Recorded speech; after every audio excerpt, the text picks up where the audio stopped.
ଆଦର୍ଶ ଆଉ ପଲ୍ଲବୀ ରୋଷେଇ ଘରକୁ ଯାଉଥିବେ ଆଉ ମାୟା କହିବେ, ତୁ ଯଦି ପଲ୍ଲବୀକି ନେଇକି କିଚେନକୁ ଯାଉ ତାପରେ ମୁଁ ସବୁଦିନ ପାଇଁ ଖାଇବା ପିଇବା ବନ୍ଦ କରି ଜୀବନ ଦେଇଦେବି। ତାପରେ ସମସ୍ତେ ଆଶ୍ଚର୍ଯ୍ୟ ହେଇଯାଉଛନ୍ତି। ତାପରେ ଆନନ୍ଦ କହିବେ, ମାୟା ଇଏ କି ପିଲାଲିଆମି ତୁମର? ଆରେ ଗୋଟେ ଛୋଟ କଥାକୁ ଏତେ ବଡ଼ କରି ସାରିଲଣି।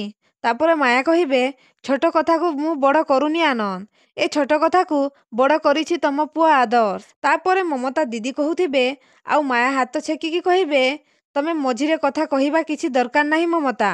ତାପରେ ବିନୋଦ କହିବେ, ଭାଉଜ ତମେ ବୁଝିବା ଲୋକ, ପ୍ଲିଜ୍ ଭାଉଜ ସେମାନଙ୍କୁ କ୍ଷମା କରିଦିଅ। ତାପରେ ମାୟା କହିବେ, ନାଇଁ ବିନୋଦ ମୁଁ ବୁଝିବା ଲୋକ ନୁହେଁ, ଆଉ ଯିଏ ମୋ ରୁଲକୁ ଭାଙ୍ଗିଛି ତାକୁ ମୁଁ କେବେ ବି କ୍ଷମା କରିପାରିବିନି। ତାପରେ ରୁବି ମନେ ମନେ ଖୁସି ହେଇ କହିବେ, ୱାହ ମାୟା ୱାହ, ମୁଁ ଠିକ୍ ଜାଣିଥିଲି, ମୁଁ ତତେ ଯାହା ଶିଖେଇବି ତୁ ସେଇଆ ହିଁ କରିବୁ।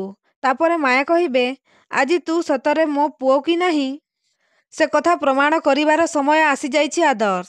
ଆଜି ଯଦି ତୁ ପଲ୍ଲବୀକି ସାଙ୍ଗରେ ଧରି କିଚେନକୁ ଏଣ୍ଟର କରୁ ତାହେଲେ ମୁଁ ବୁଝିଯିବି ଯେ ତୁ ମୋ ପୁଅ ନୁହେଁ। ତାପରେ ସମସ୍ତେ ଆଶ୍ଚର୍ଯ୍ୟ ହେଇଯାଉଛନ୍ତି। ତାପରେ ମମତା କହିବେ, ଦିଦି ତମେ ଇଏ କି କଥା କହୁଛ? ଗୋଟେ ଛୋଟ କଥା ପାଇଁ ତମେ ତମ ମା ପଣିଆକୁ ବାଜିରେ ଲଗଉଛ। ମାର ମମତାକୁ ନେଇ ତମେ ଜୁଆ ଖେଳିବା ପାଇଁ ବସିଛ। ତାପରେ ମାୟା କହିବେ, ଇଏ ଜୁଆ ଖେଳ ନୁହେଁ ମମତା, ଇଏ ମୋ ମା ପଣିଆର ଅଗ୍ନି ପରୀକ୍ଷା। ମୁଁ ବି ଜାଣିବାକୁ ଚାହୁଁଛି ଯେ ମୋ ଆଦର୍ଶର ପ୍ରକୃତ ମା ହେଇପାରିଛି କି ନାହିଁ। ତାପରେ ଆନନ୍ଦ କହିବେ, ମାୟା ଏସବୁ ପାଗଲାମି ବନ୍ଦ କର। ତାପରେ ମାୟା କହିବେ, ନାଇଁ ଆନନ୍ଦ, କଥା ଏତେ ବାଟ ଚାଲି ଆସିଲାଣି ଯେତେବେଳେ ଆଜି ଏ କଥା ପ୍ରମାଣ ହେଇଯିବା ନିହାତି ଦରକାର। ତାପରେ ଆଦର୍ଶ ମାୟାଙ୍କ ପାଖକୁ ଆସିବେ ଆଉ କହିବେ, ଗୋଟେ ମା ତା ସନ୍ତାନର ଖୁସି ପାଇଁ ଦୁନିଆର ସବୁ ସୀମା ନଙ୍ଗଲ କରିଯାଏ। ଏଇଟା ମୁଁ ଶୁଣିଥିଲି ମା, କିନ୍ତୁ ଗୋଟେ ମା ତା ଜିଦ୍ ପାଇଁ ତା ସନ୍ତାନର ଖୁସିକୁ ନିଜ ପାଦ ତଳେ ଦଲି ଦିଏ ଏ କଥା ମୁଁ ନିଜ ଆଖିରେ ଦେଖୁଛି ମା।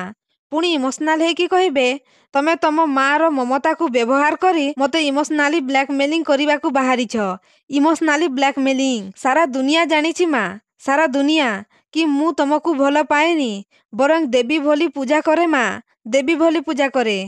ଆଉ ପୁଣି ରାଗିକି କହିବେ, କ୍ଷମା କରିବ ମା, ତମ ପୁଅ ହିସାବରେ ତମ ପାଇଁ ମୋର ଯେତିକି କର୍ତ୍ତବ୍ୟ ଅଛି ଠିକ୍ ସେମିତି ପଲ୍ଲବୀଙ୍କ ହଜବେଣ୍ଡ ହିସାବରେ ତାଙ୍କ ପାଇଁ ବି ମୋର ସେତିକି କର୍ତ୍ତବ୍ୟ ଅଛି, ଯାହା ଏବେ ମୋତେ ତୁଲେଇବାକୁ ପଡ଼ୁଛି। ଆଉ ଏ କଥା ମୁଁ ପ୍ରଥମରୁ ହିଁ ନିଷ୍ପତ୍ତି ନେଇସାରିଛି ମା। ପଲ୍ଲବୀ ଏ ଘରେ ଯେତିକି କଷ୍ଟ ସହିବା କଥା ସହିଗଲେ ମା, କିନ୍ତୁ ଏବେଠୁ ମୁଁ ତାଙ୍କୁ ଟିକେ ବି କଷ୍ଟ ସହିବାକୁ ଦେବିନି। ଟିକେ ବି କଷ୍ଟ ନୁହେଁ ମା।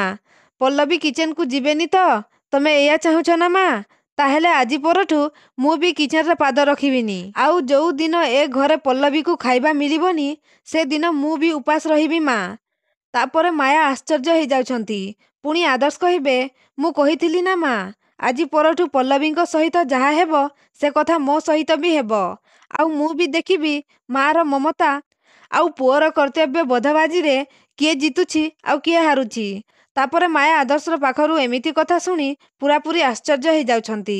ତାପରେ ରୁବି ମନେ ମନେ କହିବେ, ଇଏ ପୁଅ ଗୁଡ଼ାକ ସବୁବେଳେ ତାଙ୍କ ସ୍ତ୍ରୀକୁ ସପୋର୍ଟ କରନ୍ତି କାହିଁକି କେଜାଣି, ଖାସ୍ ୟାରି ଯୋଗୁଁ ପଲ୍ଲବୀ ସବୁଥର ଜିତି ଯାଉଛି। ତାପରେ ଆଦର୍ଶ ପଲ୍ଲବୀଙ୍କୁ ନେଇ ତାଙ୍କ ରୁମକୁ ଚାଲିଯିବେ। ତ ଦର୍ଶକ ବନ୍ଧୁ ଏବେ କ'ଣ ହେବ? ମାୟା କ'ଣ ସତରେ ପଲ୍ଲବୀଙ୍କୁ କ୍ଷମା କରିଦେବେ କି? ଆମକୁ କମେଣ୍ଟ ମାଧ୍ୟମରେ ୟେସ୍ ଅର୍ ନୋ ଲେଖି ଜଣାନ୍ତୁ।